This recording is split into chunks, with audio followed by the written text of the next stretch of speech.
And now, I don't know why. Maybe it's because, you know, it's an unpredetermined time. This is actually 6 a.m. right now, and so I'm like, haven't had a lot of sleep. But how did we miss the Kalista going all the way through? Yeah, I know. I mean, when I think about the fact that they picked this Smolder with this list of champions available, Kalista, Lucian, Varus, and Senna. Okay, Savings Bank Breon, they've got some 4-1 potential. They've got the Hui in the mid lane. We'll see whether Karis can pilot it as we jump into the Rift here for game 1. Yeah. Real not good. How did Morgan do? Clapped him. Back-to-back series, no worries at all. True. So maybe we're just feeling like it's gonna be fine. There is some data. There's some background. This is a very. There's often a reason for set stats. That is very true. Lucid is going to come over here and actually try to start stealing away some of these camps and set up a very annoying jungle path for Gideon with the prio they have bottom side, which is guaranteed. Let's see if he can steal this away. He is going to be able to throw this little sapling in the brush. Gonna force a leash. And also actually went for base skin Maokai, which is kind of crazy. Logistics program going to come through there as a handshake. Not going to be accepted there by Envy, but he still goes down to 200. Lucid still steals away the Gromp. And this is still bad news bears. And the fact that he's here means that Gideon can't farm. And so this is just a really, really tough time. It's so difficult to farm. And part of playing Smolder is not just getting the minions, but actually hitting last hits on your Qs and on your sneeze. And he's not really getting that many stacks here. And this is really just going to slow him down so significantly. Another handshake comes through. And I mean, they're almost ready to just dive this. Yeah, Lucid is walking on in. Look at this huge minion wave that they have to deal with as well. And we'll be able to take that one away alongside of the Rift Scuttler. So still behind in CS, but able to at least get a bit back on Lucid's side of the map. We have seen Gideon, when vertical jungling has been set up against him a few times this season, really struggle. I feel like he has improved quite substantially, as you can see in this game. It's just not going to let that go off the way Canyon did it to him earlier this season. He's going to come over here and actually take what Gromp's traded. Yeah. He's all right. He's going to stay alive. Yeah. He is, well, he will for a moment. Okay, well, let's see whether he's going to be okay. Mum does come down as the minion wave is dealt with. Lucid now finds himself on the wrong side of this one as Kellen's moving over. Doesn't have the hostile takeover available. Does have the Fate's Call there, though, from aiming. He's 2 levels ahead of him. He did take a merry jaunt into the enemy jungle, and that is why he is so far behind. And Envy now has his Essence Reaver. There's at least that as Grand Entrance going to try and get them out of there. Lucid does find Gideon, though, as he is now booking it. Phase rushing away. The Bramble Smash not going to find the Rakan. So maybe another disengage. Yeah, maybe Showmaker can get a plate here. Looks like he will, as the Demolish. He wants those stacks, and he needs them desperately, and he's not getting them in any way as Showmaker's down here. As this is the longest time so far this season before we've had First Blood. Broke the record from the last time Bro played against Kwangno. I like how you said, bro. We're going to need to find a team fighter. Showmaker is on a ward. Not going to be able to get one of those cool plays. As Kingin, he's on this top side wanting to take down this turret. This Drake down to almost 50% as the Rift Herald comes down, and now the teleport is in. Oh my god, Atlas. Not a bad flank angle for an Aatrox Wolf. I'm a little bit worried, but the ulti is going to land. Mum comes in. What the heck? The Emperor's Divide onto 3 is gigantic. Gideon's burning, and he gets himself out. Oh, never mind. He does not. The Drake is going to go on over, and now it's the Thunderdome. Kingin will get knocked up, though, as he flashes away, and Morgan finds a huge counter-strike, and it does not matter because the bailout is there for Kingin. And now Envy's running the wrong direction. The sticks are pulled out. They are limping right now. Let's look at this. They're trying to get it back off. We'll see whether it's going to work as Tanker Zia wants to get something happening, and Kingin will wipe the floor with them. Get over the wall and then get out, and then Showmaker finds him. 봐줘. He's like, look after me, look after me. And then, boom, Kingin goes in. It's not even, it's like Showmaker wasn't even aware that Kingin was about to pop off. He was trying to get it done on his own. Yeah. Oh, man. Explodes? No, actually, that's a good point. That's what I'm a little bit worried about. Is Handshake going to come in there as hostile takeover? He's going to force Gideon to run the direction he kind of wanted to go. Grand Entrance does come in there as Morgan is splitting on the other side of the map. And D+, they haven't given up on this Baron. That's going to go down, and Bro is still getting pushed away. Well, Showmaker is splitting on the top side, 1 versus 2. Morgan's dealing with things on the bottom side of the map as Mum gets a little bit mad. Kellen diving forward, but he has the Fate's Call, so he's going to be safe. Not entirely sure what the flash was about, but like at this point, does it really even matter? He's gonna get it. Like, we are gonna see the lines on the health bars At least once. The lines are going to be on the hell. Kellen has 17. Kellen has ult. He's going to say no. Gideon spotted on this ward. Yeah. It is somewhat 50-50 territory as the handshake comes in. Grand Entrance going to follow up there as well. Hostile takeover misses because Envy, he's flapping around. Gideon comes in, not able to steal that away because there were too many sticks inside it. Now Morgan trying to get out, but the Sand Soldiers are going to be there. Kingen gets into the backline once again, and Envy, he has to flash. Kingen, he's able to umbral dash over there though, and there is a blast cone for the extra aggression you love to see it. He got his stacks though, 27 minutes. I saw lines. He stacked it. I guess the comp was viable. All right, it was viable, and now it's time to break the Nexus, Wolf. I'm really glad that we did manage to reach a conclusion on both sides, as D+, they did not lose a team fight all game. They did not lose a player all game. Showmaker didn't have to ult in the last team fight, nor did he die. That was a shellacking. I just sometimes like to play things on PC. Isn't that okay? I think that's okay. All right, Kingen did a heck of a lot of damage. Pick percent 0.8%. That's less than 1% of all champions picked. As it's going to be Smolder Top. All right, Smolder Top's coming in. So we have got double Enchanter, double AD carry, and a Vi. That's this composition. 22 minutes or so. Yeah. We'll see how it does go, though. It's a very different draft here for D+ Kia. Let's jump out of the rift here for game number 2. Okay. Gonna get some more first strike gold here, aiming, stacking it up.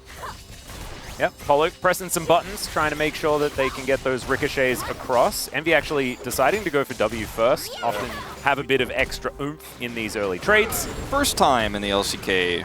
And it's not a surprise that we are seeing this. Yuumi do in the past. You know, we even saw Talon for meta for a minute. Oh, that's a bubble onto the Yuumi, taking a lot of damage as Lucid's gonna come down. He's got Flash, he's got Vault Breaker, but the Yumi's able to keep herself untargetable. Now Envy is going to be said target. Gideon moving down towards the bottom side, and if they can actually accelerate this and Envy can get to a point where he can just eradicate waves over and over again, really keep the pressure up, will be a big thing here as he does look for this potential dive, trying to stand in front of aiming, but that's first blood, and it immediately goes to Kellen. Now Gideon won't be able to do anything at aiming, even no! You cannot do that as Envy's gonna take the turret shot. He had the barrier up and available. For bro, because that's gonna give you better mid-game team fighting. Those Kingen sitting at 38 stacks and just drops down the queue. W comes through. Also, Flap gives you a stack as well. So every time he flaps like that, he's going to get one more. Like he's up to 42. He is stacking incredibly quickly. Once you get 25, you get the AoE on your Q, so you get more wave clear, you get more push, reacting to his jungle being taken away. Look at the reaction here from aiming. Just dashes in combos perfectly to proc his passive, blows up the Yuumi. Gideon can't do anything more. And then Envy decides, I need this auto. I have barrier. Drops the turret aggro for a moment, then has to barrier as he gets it one more time as Kellen's pushing him back. Nice try, but not good enough. I apologize. That was like, what, 2022, I think they changed that? Yeah. But I feel like Sivir hasn't been like a full meta pick since that, so I haven't, like, the muscle memory, like the brain memory just isn't there yet. To be honest, this is plate gold. Might need to be a little bit careful. Yeah, you're exactly right. That'll be at least one Gideon, plate. I mean, he's so far away. Like, he has to shadow There's 4 people. I mean, there is cease and desist. So much extra CC as Polu has to jump off just to try and create some distance, but he is definitely dead again. Oh my gosh. Okay, D+, they are really tearing them apart now. The map as aiming 10 seconds, so we'll be able to take that first turret as well as the plate is okay. Mom's going to get a little bit mad, but so's Morgan. Let's see whether King can flap away out of this one, and he's not going to be able to. Gideon turns up, and it's going to be Morgan that collects the kill. Just with your W, and you end up doing a lot with that as Lucid, maybe a bit too far. Yeah, just dives into 3 people, technically. Cease and desist does come down. He flashes, but he still has the ulti on him. Second time that's gotten a D+ player. As aiming, looking to try and turn this onto Morgan. He's taking a lot of damage, even though he is pretty tanky, absorbs the CC nicely. I like that aiming is playing so aggressively, but I'm not quite so sure about Lucid's positioning on that one. I don't really agree with Kingen's decision to teleport in either. All right. Flanking Kingen Yeah, the Smolder flank with the Mum angles actually could work out here. Sorry, Moom angles. I was saying Mum all game last game. What was I thinking? We're so silly. I did it too. Turret is going to go down in that mid lane, and it looks like D+ might just give this one up. As Showmaker doing a lot of damage here to Morgan, even though he is pretty tanky. It's a lot of armor that he's invested into. There's a Mantra in Q. Gideon not going to get knocked up as Mum yells, but only connects onto the Lee Sin. And now Bro, they're looking for the re-engage. There's the kickback onto Showmaker. Let's see whether he can keep himself alive. The answer is absolutely not. Now Kingen has been isolated. The all-out comes in for Morgan, who is trying to be the hero. Once again, though, he just goes a little too deep. Still, he will survive. Envy dives way too far forward, though. Lucid still going to fall as a result, and the double bubble will be enough for the disengage. But that's fine. He's, oh, look at him. More. We're going to zoom in. Nice little bubble. Trying to connect there. But Bro, just pushing forward, wanting to get themselves an angle on this Drake. Second one for them would be absolutely massive. Aiming is skating on the edge of death with these plays, and it's starting to add up, though, the damage. Well, Lucid also taking a lot of damage here as the ulti will explode. He gets himself a shield, though, from Showmaker, who's now on that flank angle. DK, they have got in there, but the Drake is taken by the Siva. I'm not sure about that one. And now Mum gets angry. Gideon taken down very, very low, and Kingen is now sneezing on the side of this battle. Q's connecting as he's fighting both the Yuumi and the Siva. He's too tanky. Envy needs to be really careful. Yeah, exactly right. Like, what is this? It's Frozen Fist builds doing crazy work as he just walks in and kills the AD carry, and now they're looking at a Baron. And I know it's very standard, but if you have seen the other items that he has purchased on this champion, you might also be impressed. The Season Assist brings Lucid all the way underneath the turret. The kick out does come through as well as the ulti from Karis does a lot of damage, but it isn't enough to quite kill the Vi. And now with all of these shields, great double knock up there at the same time as Kingen is just keeping them at bay. Karis not able to clear these waves even without the Baron. Like a balance issue right that we are witnessing right now. I'm like, this actually seems like it should not be allowed, but it is, and it is viable, and it is crushing Bro now. Well, now let's see what they can actually do here as Mum gets a little bit mad. Karis is going to turn up, and he's really dead. He is definitely going to die. Showmaker turning up a little bit late there with that teleport. And so it is done. And yes, Sipper has Spell Shield and a Yuumi, and yes, Karis is level 16 and has Zonius, but threaten them. All right, get them. Oh, God. The Vault Breaker, you can feel it, that it actually doesn't come on through. In fact, Lucid just holds onto it. And stay over the side. You can see he does have the flash available as Kingen's flapping on over. And Envy's taking a lot of damage. Mum gets mad as well. And Envy almost just dead to the execute and the burn. Gideon now on the wrong side of the map and the Baron. That's Baron. I mean, it's just D+. There is nothing Bro can do. Bro could actually get an Elder, you know, there's ways, but now it's doomed. Well, yeah, that's Cease and Desist on Karis. He explodes into a Fountain of Cinders. And that is going to mean the base is broken. Envy was dealing with the mid lane inhibitor turret. He's not going to be able to save this one. Open door to these Nexus turrets is now aiming, dashing forward. Gideon and Morgan trying to get something done. There's a kickback. And look at his health bar. Kingen just keeps on going up again. The culling flying down. Gideon cannot follow the cue for the resonating strike. The first Nexus turret will go down. Now the teleport back from Kingen with full health. And this Lucian is just massive. Look at this damage as Envy explodes. The Dragon back once again. And this cat on a book, he wants out. He's going to stay on the Fountain as the 2-0 for D+. And honestly, it was not even close. This was just a smashing from this team. It feels like they're getting back online after the slump. You just have to tell everyone about that strength of schedule caveat, right? Yeah. It does top the damage in the game, unsurprisingly. But it's the way they did it. Thank you very much, guys. This is Jisun for the POG Interview translation, joined by Aiming and Showmaker after their clean 2-0 victory. Congratulations. Also, congratulations, Showmaker, on having your 500th LCK game. A cute little Tiber plushie to celebrate his milestone as well. DK is on a great momentum. Please share your thoughts on the 4-match winning streak. Feels amazing, of course, and I will work hard in order to keep this going. What about you, Aiming? Yeah, happy to win the match today. I think this winning streak really means a lot to the team, and also it's amazing that we get to celebrate Showmaker's 500th LCK game together. Showmaker, in the first game, Senna was left open, but you chose Azir first. Do you value Azir more than Senna right now? It's not about like the champion evaluation. I was just really confident in playing Azir today, so we decided to go for the first pick, Azir. Yeah, I didn't really mind too much of playing up against Senna, so we were feeling pretty comfortable letting the Senna through. And Showmaker, your grasp Azir is on a 4 consecutive POGs. I mean, there's a lot of debate going around your build. So is it really good in a vacuum, or is it because you use it? Well, I think it depends on the composition. You know, it's not just good anytime. But same goes to all the other builds as well. So you have to choose the right build in the given situation. Does it require a lot of good teamwork as well? Yeah, of course. I think Grasp Azir has become one of your signature picks. Is there anything you're cooking up as well? A lot, of course, because I love trying freaky stuff, so there will be more in the future as well. And at the end of the first game, you somehow did some of the impression of the Korean caster saying GG, so it seemed like you were in a very good mood. Was that because you were playing your 500th LCK game?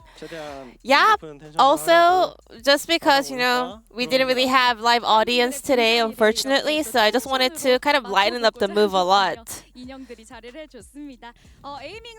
And aiming. And we saw Silver Yumi bottom duo picked by the opponents today after a very long while. How did you plan to deal with it? Yeah, I was not expecting to see that making a comeback, but I was not too worried, especially because we had Smolder, a very strong late game champion.